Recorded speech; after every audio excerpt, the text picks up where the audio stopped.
Hello guys, আজকে আমরা শিখব শিক্ষক নিবন্ধন পরীক্ষা 16তম গণিত প্রশ্নের সমাধান।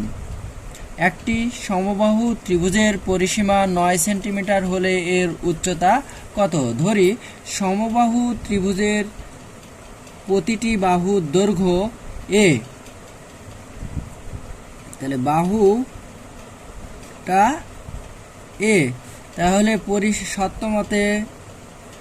সত্য মতে 3a সমান 9, তাহলে এর সাথে 3টা এই পাশে গুণ অবস্থা আছে, তাহলে ওই পাশে যে ভাগ হয়ে যাবে, তাহলে a সমান হবে 3, অর্থাৎ প্রতিটি বাহুর দৈর্ঘ্য হবে 3 সেন্টিমিটার। আমাদের বাইর করতে হবে এডির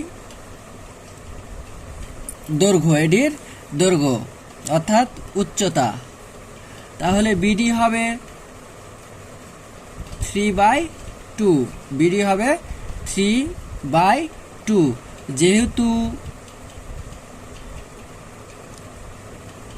বিডি সমান BC/2, আর বিসি মানে হচ্ছে 3/2, তাহলে আমরা জানি লম্ব স্কয়ার ইকুয়াল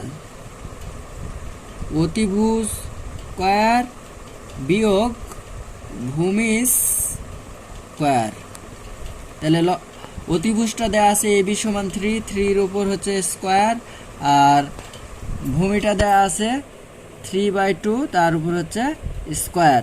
3 3 9 ডিভাইডেড 2 2 4, লসাগু 4, 4 6 4 9 36 বিয়োগ 9, 36-এর থেকে 9 বাদ দিলে হবে 27 ডিভাইডেড 4।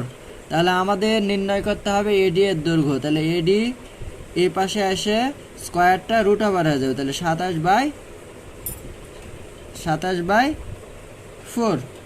27-এর যদি আমরা রুট ওভার করি তাহলে হবে 3√3, আর 4-এর করলে হয় 2, এটাই অ্যান্সার। তাহলে উত্তর হবে ক। সকলকে ধন্যবাদ।